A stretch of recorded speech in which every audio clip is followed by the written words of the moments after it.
లోగోలు దించండి, finger కిందకి లోగోలు.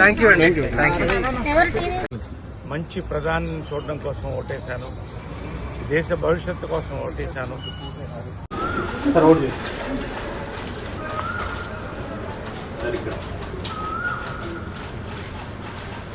Sir ఒక్కసారి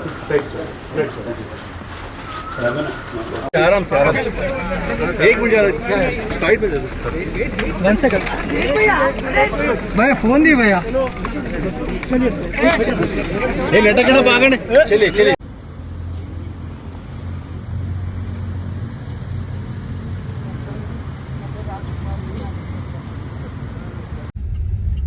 vote వేయడం మన హక్కు, ఓటు వేయడం మన బాధ్యత. ఇవాళ సెలవుని